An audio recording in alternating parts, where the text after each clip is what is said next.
मिळते। प्रत्येक बारामतीच्या जनतेच्या डोळ्यामध्ये अश्रू तरलेले आपल्याला पाहायला मिळतात। खरं तर गेल्या अनेक वर्षांपासून बारामतीचं लोकप्रतिनिधित्व अजित पवार करतात, त्यामुळे अजित पवार आणि बारामतीकर यांचं एक वेगळं नातं होतं आणि ते नातं वारंवार आपण अनेक गोष्टींमधून पाहिलेलं आहे। आत्ता देखील आज देखील अजित पवार जे आहेत ते मुंबईहून बारामतीकडे आलेले होते आणि बारामतीमध्ये आज त्यांच्या खरं तर निवडणुकीच्या प्रचार सभा होत्या। जिल्हा परिषद असेल किंवा पंचायत समिती असेल, या सगळ्या निवडणुकीकरता त्यांचा हा संपूर्ण आजचा प्रचार दौरा होता। परंतु आज ह्या सगळ्या प्रचार दौरा करण्याच्या संदर्भानेच ते मुंबईवरून ज्यावेळेस त्यांनी खासगी विमानाने प्रवास केला, त्यांच्या खासगी विमानाचं बारामतीच्या एअरपोर्ट नजीक जवळच त्यांचा अपघात झालेला होता आणि या सगळ्या दुर्दैवी अपघातामध्ये त्यांच्यासह इतर अनेक त्यांच्यासोबत असलेल्या विमानामध्ये झाला। न पचवणारी आहे, कोणाला या सगळ्या गोष्टीवरती विश्वास बसत नाही। अद्याप देखील या बारामतीच्या विद्याप्रतिष्ठानच्या तर आपण पाहतोय विद्याप्रतिष्ठानच्या प्रांगणामध्ये आता मोठ्या संख्येने हे सर्व नेते मंडळी जमलेले आहेत। दत्ता भरणे असतील, रुपाली साखळकर असतील, खरं तर हे तर दादांच्या अगदी जवळचे मानले जाणारे दादांचे हे कार्यकर्ते आहेत। एकंदरीत आपण जर पाहिलं तर या ठिकाणी ही जी गर्दी झालेली आहे, या सर्व कार्यकर्त्यांना खाली बसण्यास सांगण्यात आलेलं आहे। काही वेळातच या ठिकाणी अजित पवार यांचं पार्थिव अंतिम दर्शनासाठी आणलं जाणार आहे।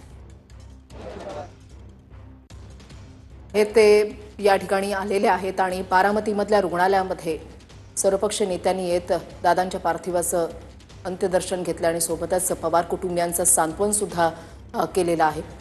दादांचा स्वभाव जो आहे तो रोखठोक होता। जे पोटात होतं तेच त्यांच्या ओठावर होतं। एखादं काम होणार तर ते करूनच दाखवायचे, एखादं काम नाही होणार तर ते स्पष्टपणे सांगायचे। स्पष्ट वक्तेपणा हा त्यांचा प्लस पॉईंट होता आणि त्याच्यामुळेच दादांना मानणारा, त्यांच्यावर विश्वास ठेवणारा हा एक वेगळा वर्ग आहे। तरुणांपासून अबालवृद्धांपर्यंत सर्वच जण त्यांना मानायचे आणि अजितदादा एकच वादा ही जी घोषणा दिली जायची ती घोषणा अशीच नव्हती, तर दादा जो शब्द देतात तो पाळतात, दादा जो शब्द देतात त्याच्यावर ठाम राहतात, हा विश्वास प्रत्येकाच्या मनामध्ये होता आणि त्यामुळेच अजितदादांवर प्रेम करणारा हा संपूर्ण समुदाय आज आपल्या दादांचं अंत्यदर्शन घेण्यासाठी या विद्याप्रतिष्ठानच्या प्रांगणामध्ये एकवटलेला आहे। एकंदरीत आज खऱ्या अर्थानं कार्यकर्ता पोरका झाला अशीच भावना या कार्यकर्त्यांची। सकाळपासून आपण अनेक स्टेटमेंट, अनेक प्रतिक्रिया पाहिलेल्या आहेत आणि त्या प्रतिक्रियांच्या माध्यमातून या सर्व कार्यकर्त्यांचं, या नेते मंडळींचं दादांवरती किती जीवापाड प्रेम होतं हे आपण पाहतोय। एकंदरीत दादांचं धोरण हे नेहमी स्पष्ट राहिलेलं आहे। शब्द कमी ठेवा, आपल्या कामातून बोला, हे नेहमीच दादा सांगत आले आणि आज देखील आपल्या अखेरच्या श्वासापर्यंत अजित पवार हे कामच करताना आपल्याला दिसलेले आहेत। अधिकचे अपडेट आमचे प्रतिनिधी अक्षय मंकणी यांच्याकडून घेऊयात। अक्षय, आपण पाहतोय मोठ्या संख्येनं जनसमुदाय या ठिकाणी लोटलेला आहे। काही वेळात अजित पवार यांचं पार्थिव अंतिम दर्शनासाठी ठेवलं जाणार आहे। कशी व्यवस्था करण्यात आलेली आहे आणि त्या ठिकाणचे सविस्तर अपडेट।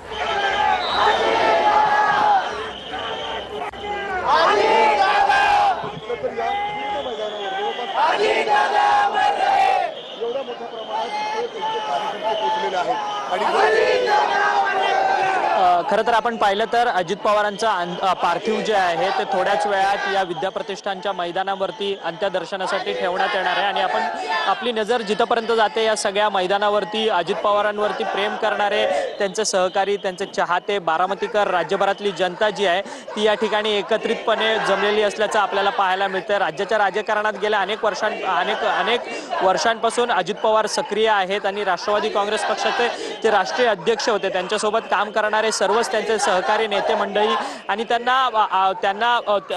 त्यांच्याशी परिचयाशी असलेले राज्यभरातले नेते मंडळी, देशभरातले नेते मंडळी या ठिकाणी त्यांच्या पार्थिवाचं अंतिम दर्शन करण्याकरता या ठिकाणी विद्याप्रतिष्ठानच्या मैदानावरती येताना आपल्याला पाहायला मिळत आहेत।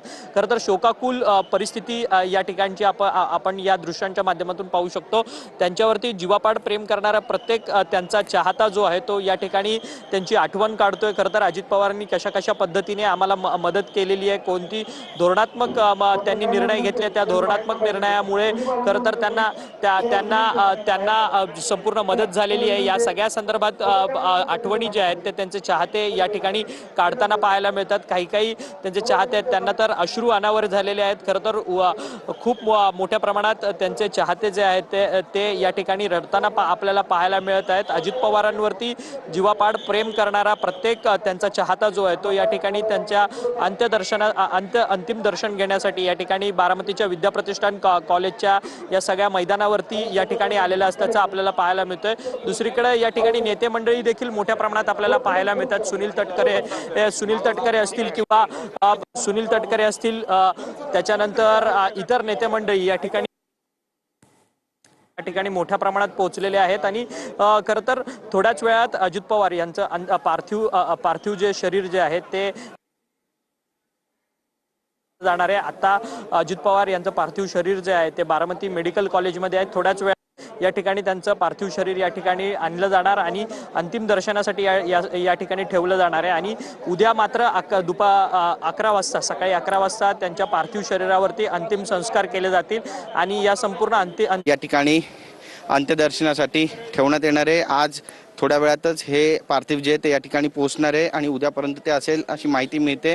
आपण पाहतोय की जे सेंट्रल ऑफिस आहे सध्या विद्याप्रतिष्ठानचं त्याच्या बाहेर कार्यकर्त्यांची मोठी गर्दी झालेली आहे. स्वतः शरद पवार आणि संपूर्ण पवार कुटुंबीय जे आहेत ते या ठिकाणी दाखल झालेले आहेत. कार्यकर्त्यांचा मोठा गोंधळ जो आहे तो सुद्धा आपल्याला या ठिकाणी पाहायला मिळतोय. रेलचेल पाहायला मिळते, घोषणाबाजी होते आणि एक शोकाकुल वातावरण जे आहे ते या ठिकाणी सध्या अनुभवायला मिळते. सगळ्यात महत्त्वाचं म्हणजे लाखोच्या संख्येनं या ठिकाणी जे पवार यांचे कार्यकर्ते आहेत, अजितदादांचे कार्यकर्ते आहेत ते या ठिकाणी पोहोचणार आहेत आणि त्यामुळे पोलिसांपुढे एक फार मोठं आव्हान या ठिकाणी उभं ठाकलेलं आहे. गाड्यांचा ताफा या ठिकाणी लागलेला आहे. बघा हा सगळा गोंधळ आपण या ठिकाणी पाहतोय. कार्यकर्ते आहेत त्यांच्या भावना ज्या आहेत त्या कुठेतरी उफाळून बाहेर येत आहेत आणि जे मैदान आहे विद्याप्रतिष्ठानचं जवळपास 4 ते 5 एकरचं मैदान आहे आणि हे संपूर्ण मैदान जे आहे ते खच्चून भरलेलं आहे. अजित पवार यांचे जे चाहते आहेत, त्यांचा जो चाहता वर्ग आहे, त्यांचे कार्यकर्ते आहेत, पदाधिकारी आहेत, त्यांना मानणारे आहेत, त्यांच्यावर प्रेम करणारे ते सगळे झाडून या ठिकाणी पोहोचलेले आहेत. आपल्या नेत्याची शेवटची एक झलक पाहता यावी यासाठी हे सगळे या ठिकाणी आलेले आहेत. पोलिसांचा मोठा बंदोबस्त या संपूर्ण परिसरामध्ये सध्या तैनात करण्यात आलेला आहे. काही वेळातच या ठिकाणाहून शरद पवार जे आहेत ते बाहेर पडतील आणि ते नेमकं कार्यकर्त्यांना काही उद्देशून संदेश देणार आहेत का याचीच आता सगळे वाट पाहतात. ही सगळी दृश्य आपण या ठिकाणची पाहतोय. महाराष्ट्राचे उपमुख्यमंत्री अजित पवार महाराष्ट्रातील एक प्रमुख राजकारणी होते. बारामती विधानसभा मतदारसंघात अनेक दशकं ते निवडून आलेले आहेत. प्रतिनिधी म्हणून त्यांनी काम पाहिलेलं आहे. एक कार्यक्षम कुशल प्रशासक आणि राज्याच्या राजकारणात एक प्रभावशाली व्यक्तिमत्व अशी त्यांची कायम ओळख राहिलेली आहे आणि त्यांनी ती छाप सुद्धा आपल्या व्यक्तिमत्वातून संपूर्ण महाराष्ट्रात पाडलेली आहे. एक नाव लौकिक मिळवलेला आहे आणि विविध मंत्रिमंडळामध्ये पदसुद्धा त्यांनी याच निमित्तानं भूषवलेली सुद्धा आहे. उपमुख्यमंत्री अजित पवार यांचं आज सकाळी 8 ते 8:30च्या दरम्यान विमान अपघातात दुर्दैवी मृत्यू झाला आणि त्यांच्या सोबत प्रवास करणारे सर्व 5 जे टीम मेंबर्स होते त्यांचा सुद्धा या विमान अपघातामध्ये दुर्दैवी मृत्यू झालेला आहे. प्लेन क्रॅशमध्ये कुणी वाचू शकलेलं नाही आहे. DGCAने ही सगळी माहिती दिलेली आहे आणि सगळ्यात महत्त्वाचं म्हणजे महाराष्ट्राचे उपमुख्यमंत्री एकनाथ शिंदे या ठिकाणी दाखल झालेले आहेत. मुख्यमंत्री देवेंद्र फडणवीस दाखल झालेले आहेत. शरद पवार त्यांचे संपूर्ण कुटुंब या ठिकाणी दाखल झालेलं आहे. हे बघा सुप्रियाताई सुळे स्वतः या ठिकाणी आलेले आहेत. कार्यकर्त्यांचा मोठा गोंधळ या ठिकाणी आहेत आणि सुप्रियाताई या ठिकाणी पोहोचलेल्या आहेत. या संपूर्ण परिस्थितीचा ते सुद्धा आढावा घेत आहेत. त्यांच्यासोबत त्यांचे स्वीय सहकारी आहेत आणि ते सुद्धा या संपूर्ण परिस्थितीचा इथले आढावा घेत आहेत. कारण कार्यकर्त्यांच्या ज्या भावना आहेत त्या कुठेतरी उफाळून येताना आपल्याला या ठिकाणी पाहायला मिळत आहेत. ते अक्षरशः टाहो फोडत आहेत. दुःखांचा डोंगर त्या सगळ्या कार्यकर्त्यांवर कोसळलेला आहे. आपल्या सोबतचा, आपला ऐकून घेणारा, आपल्या वेळेप्रसंगी कामी पडणारा एक आधारस्तंभ आज हरपला आहे. त्यामुळे अनेक जण निशब्द झालेले आहेत आणि हेच कारण आहे की आज इतक्या मोठ्या संख्येनं या सर्व कार्यकर्त्यांची मोठी गर्दी विद्याप्रतिष्ठानच्या या सेंट्रल हॉलच्या बाहेर आणि मैदानामध्ये पाहायला मिळते. संपूर्ण महाराष्ट्रामध्ये अजित पवार यांच्या बाबतचे जे शोक संदेश देणारे बॅनर आहेत ते सगळ्या हायवेवर सध्या पाहायला मिळत आहेत. आणि आजचा दिवस जो आहे तो भारतीय राजकारणातला, महाराष्ट्राच्या राजकारणातला काळा दिवस म्हणून पाहिला जातोय. अजित पवार यांनी 30 डिसेंबर रोजी सुनेत्रा पवार यांच्याशी लग्न केलं. त्यांना 2 मुलं आहेत, पार्थ पवार आणि जय पवार. आणि आज 28 जानेवारी 2026 रोजी अखेरकार त्यांची प्राणज्योत मालवलेली आहे. त्यांच्या कामाबद्दल जर बोलायचं झालं तर 1982 मध्ये सहकारी साखर कारखान्याच्या बोर्ड सदस्य म्हणून त्यांची निवड झाली होती आणि तिथून खऱ्या अर्थानं त्यांच्या राजकीय प्रवासाला सुद्धा सुरुवात झाली. ही सगळी दृश्य पुन्हा एकदा आपण पाहतोय की कशा पद्धतीने या ठिकाणी वर आपल्या नेत्यांना भेटता यावं यासाठी कार्यकर्त्यांची मोठी गर्दी सेंट्रल हॉलच्या बाहेर सध्या होतानाचं चित्र आपल्याला पाहायला मिळतंय. बरेचसे VVIPs या ठिकाणी दाखल झालेले आहेत, कार्यकर्ते दाखल झालेले आहेत आणि सेंट्रल हॉलमध्ये आपल्याला जाता यावं, आपल्या नेत्याशी बातचीत करता यावी, त्यांना भेटता यावं यासाठी ही सगळी गर्दी या ठिकाणी आहे. आणि कार्यकर्ते जे आहेत, पदाधिकारी आहेत, ते आता सर्व कार्यकर्त्यांना या ठिकाणाहून 2 पावलं मागे हटा, शांतता ठेवा असं आवाहन सुद्धा करताना पाहायला मिळत आहेत. छत्रपती साखर कारखान्याचे संचालक म्हणून अजित पवार यांनी काम पाहिलेलं आहे. त्यानंतर छत्रपती मार्केटचे ते अध्यक्ष झाले. 1991 मध्ये 10व्या लोकसभेवर खासदार म्हणून सुद्धा ते निवडून आले आणि अवघ्या 4 महिन्यात त्यांना या पदाचा सुद्धा राजीनामा दिला. नंतर जून 1991 मध्ये कृषी आणि ऊर्जा राज्यमंत्री झाले. 1992 नोव्हेंबरमध्ये त्यांनी या पदावर काम केलं होतं. नोव्हेंबर 1992 ते फेब्रुवारी 1993 पर्यंत शरद पवार यांच्या मुख्यमंत्री पदाच्या कार्यकाळात त्यांनी मृदसंवर्धन, ऊर्जा आणि नियोजन राज्यमंत्री म्हणून सुद्धा काम पाहिलेलं आहे. आणि 95 मध्ये अजित पवार पहिल्यांदा बारामती मतदारसंघातून आमदार म्हणून निवडून आले आणि तेव्हापासून ते या ठिकाणी आमदार म्हणून काम पाहत आहेत. 1999 मध्ये त्यांना पहिल्यांदाच मंत्रिमंडळात समाविष्ट करण्यात आलं. आणि विलासराव देशमुख यांच्या कार्यकाळात अजित पवार यांनी ऑक्टोबर 1999 ते 2003 पर्यंत सिंचन सर प्रतिनिधी गिरीश सविस्तर माहिती जी आहे ती देत होते. आणि आता याच विद्याप्रतिष्ठानच्या प्रांगणामध्ये त्या ठिकाणी असलेल्या सेंटर हॉलमध्ये संपूर्ण पवार कुटुंब आहे आणि त्या ठिकाणी मुख्यमंत्री देवेंद्र फडणवीस आणि उपमुख्यमंत्री एकनाथ शिंदे त्या ठिकाणी येत पवार कुटुंबियांचं सांत्वन करणार आहेत. अक्षय मणकणी आमचे प्रतिनिधी आमच्या सोबत आहेत. थेट जाऊयात अक्षय यांच्याकडे. मी सगळ्यांना विनंती करतो की आपण बारामतीकर त्याला त्या ठिकाणी बसण्यासाठी व्यवस्था करून द्यायची.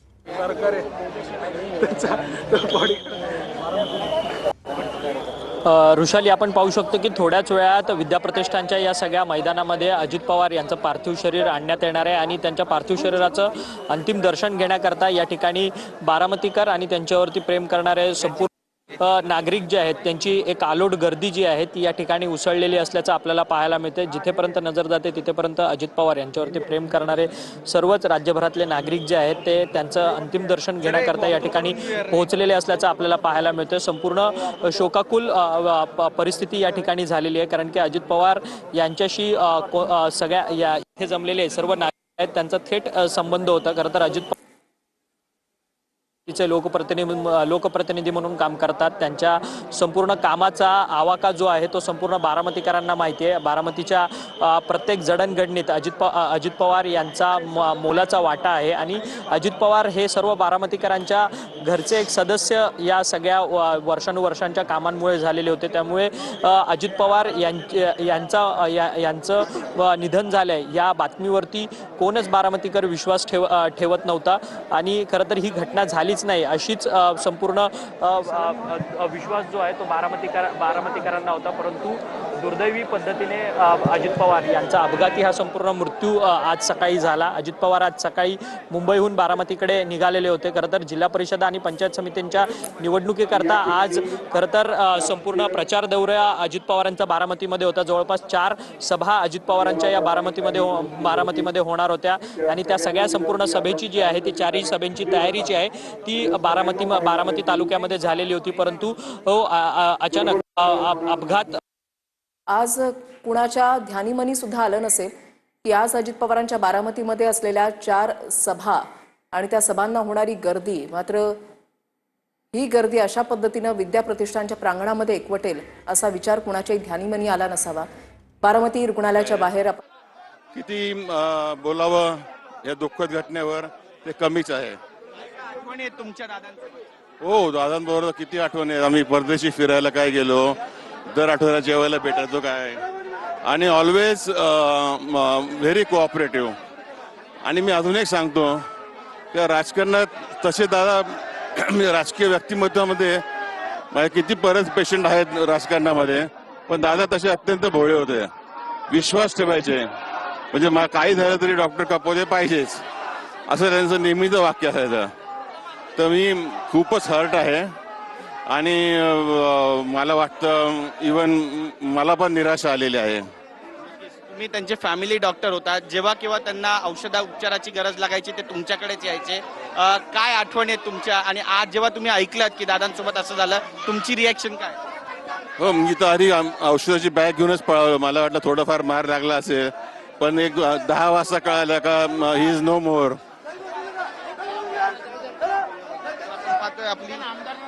आपल्या काही आठवणी या ठिकाणी सांगितलेल्या आहेत आणि इतर कार्यकर्ते पदाधिकारी जे आहेत त्यांची सुद्धा या ठिकाणी मोठी गर्दी झालेली आहे.